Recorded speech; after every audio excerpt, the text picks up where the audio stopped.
Hi, everybody. I'm Robin with Rock Hill Mechanical. I was asked to do this presentation today, and I've got 30 slides in 20 minutes, so we're going to get going. We've been with Revisto for 3 years.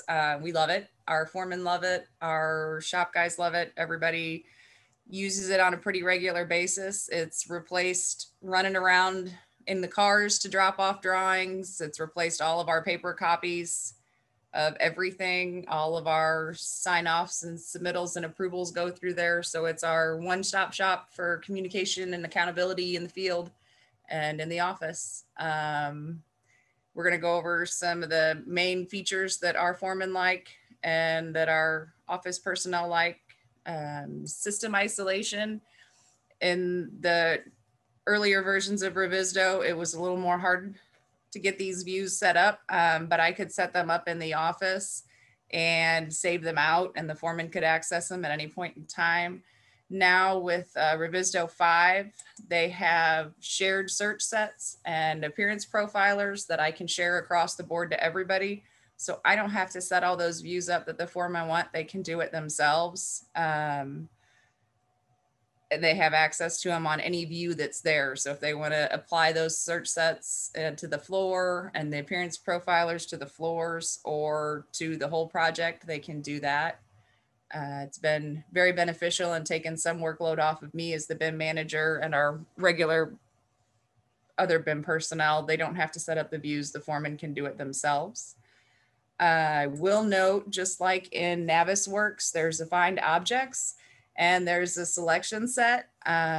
If you do the selection sets, you have to update those when you import them into a new project or every time the project changes. So every time you refresh and resync export to Revisto, you'll have to re-select all of those items that you wanted to see. Whereas with the search sets, I can search for duct systems, pipe systems, whatever I want to, and it will find any of the new items that have that feature also, or parameter also. And it's super easy because you can just check the box in the properties tree, go to the goggles, and it'll automatically make a new search set for you, and then you can save it into your selections and share it out with the whole project team. So that's a really neat new feature of Revisto 5. And then the appearance profilers, we've kind of lost our mind with those and are going crazy with them. You can set them up, transfer them from job to job, and share them with everybody, no matter what view you're in. You can change the colors. You can make appearance profilers for your spool maps. You can make appearance profilers if you have a parameter in your project that you check when you fabricate it. You can have one that changes the color of everything that's already been fabricated and then changes the color once again once it's been installed, which is great for doing your change orders and items like that, where if the engineer comes out with a new change, you can say, well, I can't move that because that's already installed, but we can move this piece over here because it hasn't been installed. It helps keep that cost down and lets you know what it's going to cost you when you do get those change orders from the engineers or the owner. The spool maps and the installed are pretty handy in any view you want or any view you're in. Once you set it up, all you have to do is apply that spool map appearance template and it will change the color to match what's been set and assigned to it. It's just a lot of questions we used to get from the field that would require a whole new drawing or everything else. They can just automatically apply it and do it in Revisto, and we're not having to make those drawings anymore. Another item that we've kind of tricked our way into is Revisto allows you to make a custom field or parameter for the different items. And we always had the issue of how do we get our submittals to this field without it bogging down any software that you put it in or having 500 different issues on that item, for whether it was installed or anything else. Our foremen are pretty handy at using the properties. So they just know to look for the custom submittal folder. We link it to a SharePoint site and they can click on that and it'll open the submittal up. Our in-house team that handles all the submittals and RFIs and items like that automatically places this once we get an approved submittal. She'll go into Revisto, make the new custom field, and it's there and accessible. So the foreman has access to the approved, most current, up-to-date submittals at all times, which is pretty important in the field, and was always a real struggle to actually get that information to them where they could find it easily and quickly. And one thing I would recommend if you're in the BIM management position is to make customized little short videos on how your setup works, so that your field guys, if they forget how to do something, can quickly go to that shared video file and remember instead of having to call you. Because I know my foremen get, well, I don't want to bother you because I know you're busy. Well, they don't have to bother me. They can just go find that video and watch it, because nobody wants to read anything anymore. Another main feature that originally caused us to head towards Revisto was the drawing overlays. Doing fabrication and coordination, when we send these spools out for review with the foreman, you know, you get a lot of, why are you setting here? Why are you doing this? Why are you doing that? With them being able to overlay that spool drawing with the model, they can see that, you know, I set down to miss a beam, or I set up to get over a gravity pipeline. It clarifies so much that's just almost impossible to get on a regular 2D sheet of paper, that everybody really likes it. And with that, you can create those overlays and save them. So on this project, we had multi-trade racks. So there were several different disciplines, different companies that were working on it. And we just shared our Revisto file with them, and they were able to bounce back and forth and see how everything was going to go together, and where those multi-trade racks went, and what they needed to have prepared for the next set of fabrication in the shop. So it's nice that everybody has access to it. And one of the items were the stamps. An organization, we have sheet metal and fitters in our shop. My sheet metal guys don't really care what the fitters are doing, and vice versa.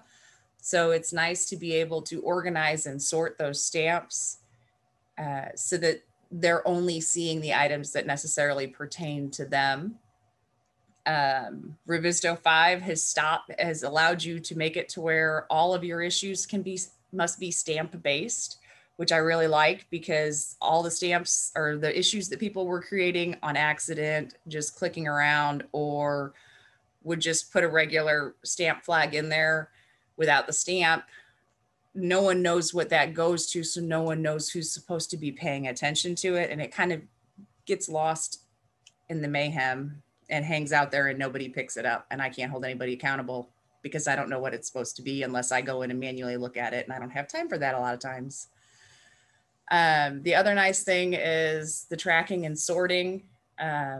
You can cut it down to where it's just the spooling issues or just the shop fabrication issues, so that you're not sorting through that 2,000 issues that have accrued in a project from the very beginning design phase to fabrication and installation. You can just sort through the ones that you know are applicable to today and what needs to be done. And as a BIM manager, I like to keep tabs on everybody, just so I know that everybody's doing their jobs and that the field foremen aren't getting ignored or whatever could happen. And I just run these two little charts on my dashboard. The one on the left gives me a rough idea of what's open, what's closed. I want to see a lot of gray and not a lot of green or red. And then I run the bar graph. That just kind of gives me an idea of who's getting their items done. And what that runs is it runs all of the open clashes and all of the closed clashes and all of the total clashes. So those lines should stay pretty close together. If they start separating like the green one does, then I know somebody either went on vacation or hasn't been paying attention and getting their job done. And I can see if they need help, or we need to split those clash issues up between multiple people in that group. or they're on vacation, so it'll get cleaned up once they come back. You know, it just gives you a quick glance that everything's going okay in the project or somebody needs help. Editing multiple issues at once. If you've got issues that, say, you know, somebody's going on town and you want to reassign most of their issues to someone else, I can go through, select all the issues I want to assign to the other person and do it in one fell swoop instead of going through 50 different issues and manually reassigning them one at a time. Or if our issues get out of hand and we need to be able to sort them more, like on this one, I think we were adding the level to them so that the different foreman who was working on 4th floor, instead of the foreman who was working on 5th floor, we assigned him a 4th floor level, and then I reassigned them all to the foreman that was on 4th floor with one in a matter of 5 seconds instead of a half hour to get through 50, 60 issues. So that makes it nice. They also have privacy options, which are nice when you're working on with a large group. I don't necessarily want all of my fabrication issues and review issues between our office and our foreman being out there for the electrical contractor and everyone else to see. So I can just set those to not being public, and then only the people in our organization or our company can see those items. Sorting issues helps clean up the model a little bit in your views when you're looking at it, because sometimes, like I said, through the life of the project, if you have all of your issues turned on, it'll look like it does on the right. Whereas if we sort them and turn off all the closed issues, then there's only 5 or 6 on that view. So it's easier to understand what's still open and what's still relevant. We use Revisto for items. You know, this would have been a change order required in the field. They did a shop ticket. They sent me their shop ticket, and I can update my model for record drawings as I get time, and then just close that out. I don't have to have a stack of paper in my office that I'm sorting through and did I do it or didn't I do it? As I get them done, I just close them out and move on to the next one. We don't tag our valves before we send them out. We just send all the tags out, and then the foreman will tag the valves as they get to them. And then they'll mark up a drawing with the valve tag numbers. So we can tag those also for our record drawings and the drawings that we'll have to submit eventually to the owner. And that's just another stamp. And I'm going to go through some of our other stamps that we use, because we do use this from the engineering stage all the way through to record drawing. Engineering comments, if I have the engineer on our team, they can go through the model at any time, and our BIM personnel will still be working on coordinating and cleaning up, but it gives the engineer the opportunity to go through and check and make sure that the product is still within what they're looking for and what they had originally designed. As soon as we start a project and the foreman— Robin, can I ask a question about engineering? Do you guys have engineering in-house? Yes. You do. How do you use Revisto when the engineer is not in-house? How do you communicate with them if they don't have a license, or if maybe you provide one to the primary engineer? What does that look like when you guys are not the engineer of record? If it's a design assist, we will give the engineer of record a license and let them use ours and communicate with them through there. If it's a plan and spec, we'll make an issue for the RFI and then submit that screenshot with the RFI through the general and to the engineer. And that way we can still track it in Revisto. And then any changes that are made, we just upload them into that issue and we'll name it, you know, engineer comments and then the RFI number. So it's easy to track and sort through and find them. Gotcha. That's great. Well, I just want to do a quick time check as well, Robin. We got about 5 minutes left. Not sure if anybody in the audience has any questions, wants to raise their hand, but I know Robin probably has a few more slides as well. If you don't, but please feel free to raise your hand as Robin continues with the few additional slides she has. But yeah, back to you. You were talking about taking this stuff to the field with your foreman, huh? Yeah. So early during coordination, when we first get a project, we originally, as soon as the Revit model's set up, we set it up into Revisto also. And as soon as a foreman's assigned, they have access to the model. So that's when they get to put their input in. I don't wait until after everything's coordinated and we send out the first set of drawings for my foreman to come back and say, you know, why don't you route this way? Or why don't you do that? They have that opportunity all through the early process to put their comments in and make the changes that they want. And they do. They will go through and they'll mark it up and, you know, hey, I don't want that hanger there. Or, hey, you're routing this way. Can you reroute it around? They're very active in it. They have the power now. It's not just the BIM team sending out what they want. If they can buy in on it early, everybody's life is a lot easier. So I think anybody in VDC would love to know, how long did it take you to get your foreman trained? I mean, you've been using Revisto for 3 years. What did that look like? It was painful at first, yeah. I won't lie.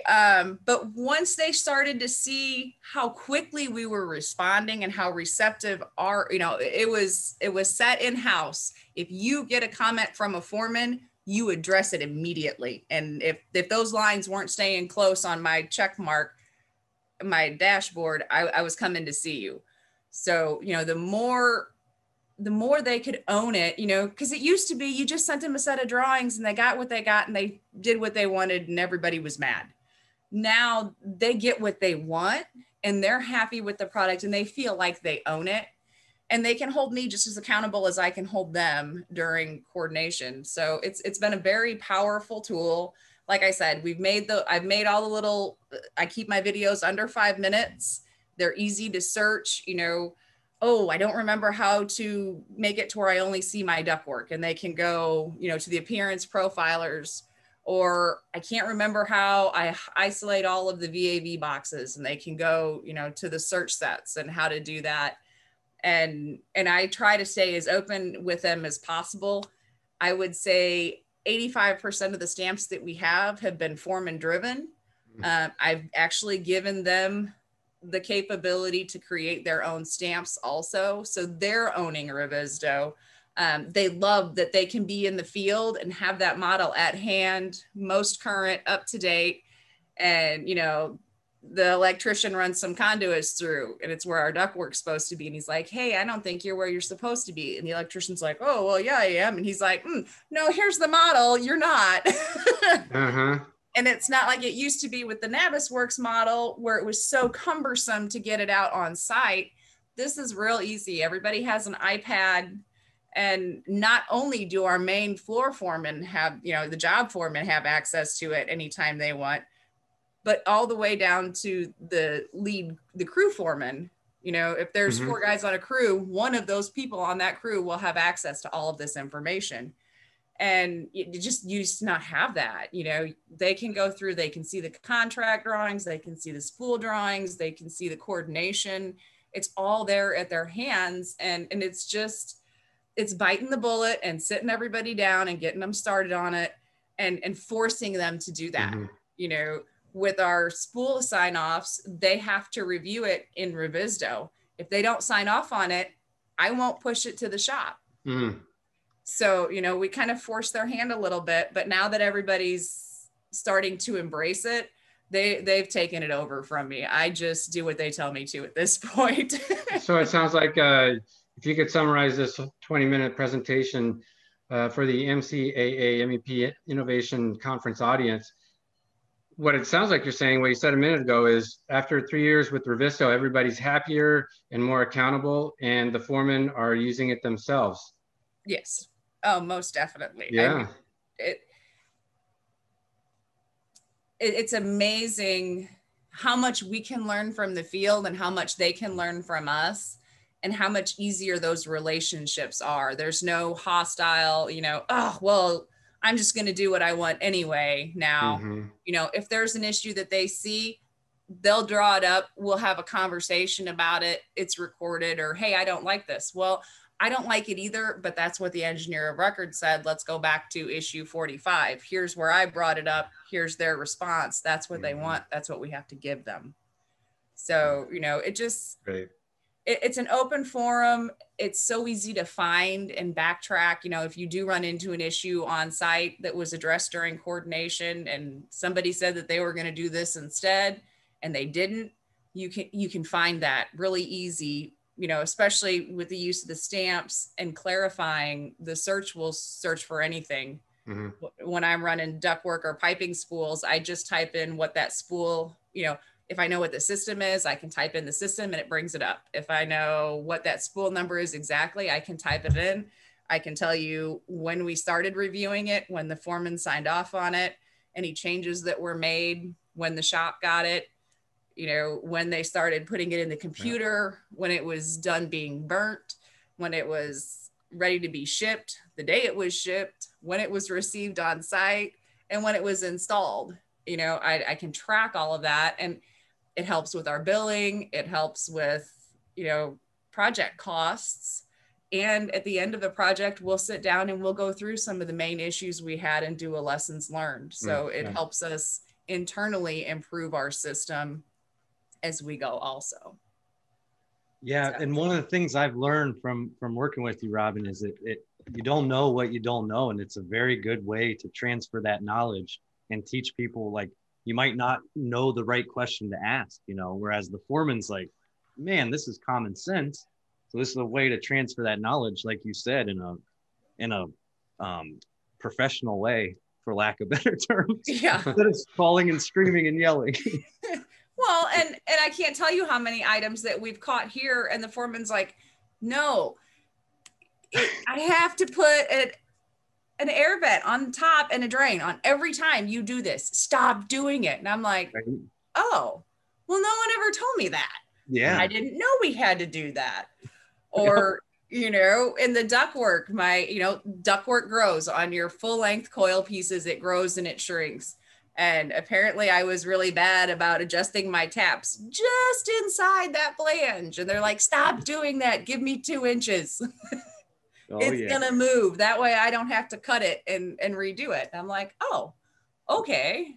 And it's not even just you. It's passing that knowledge to the detailers and to the people that you're hiring, the new people. You know, a lot of times you learn that lesson, and then for the next 5 years, all the new people make the same mistake because we don't transfer that knowledge in a way that they can make sense of it. You know, whereas now you capture it with pictures and chat and everything else. Yeah, our lesson learned gripe sessions at the end of a job, you know, we'll go through the Revisto model, and every one of the detailers or engineers that works in our office sits through that and listens to the poor people that were working on the job. But, you know, and they used to be very aggressive. And since Revisto's come along, they're so much more pleasant because the issue was addressed early. It didn't wait until the last minute, you know. Right. Because I have foremen that want to move hangers and stuff like that. And I tell them now, you know, okay, fine, we can move anything you want until sign off. Once coordination sign off happens, you're done. There's no more moving because I have to go straight to fabrication. And they get that chance to look at it. They can see what we're changing. They can do the overlays, you know, with the previous versions and see where it was 6 months ago and where we are today. And, oh yeah, I am doing a pretty good job of cleaning things up, you know? Yep. And it's really important to, as far as I'm concerned, if the foremen aren't happy, there's nobody in the company that's going to be happy. Yep. So giving them that input and working with them the way we've been able to with Revisto has been so beneficial to us as far as saving money. Even, you know, your bottom dollar is improved when everybody's happy and you don't have any of that rework anymore. Yeah.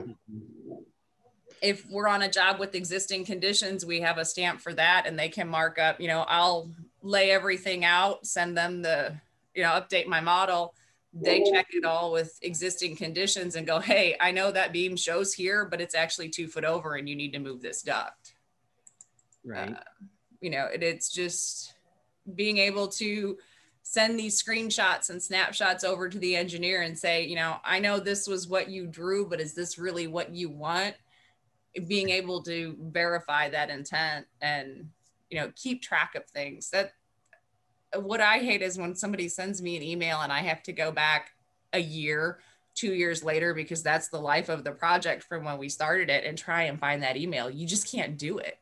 Mm-hmm. You know, it's been archived. Whereas in here, I can type in AHU at any, you know, AHU1, and anything that pertained to AHU1 will pop up, and I can quickly skim through those, whether it's open, closed 2 years ago. As long as it was within the project, I have access to it there. And if I get an email, I'll add a note in Revisto so I can find it later and just put it in the bottom, you know, email from engineer, changed VAV 101 from a 6 to an 8-inch, and then email date. And that way I can go find it in my email later if I have to, but it's here and we know why I did it.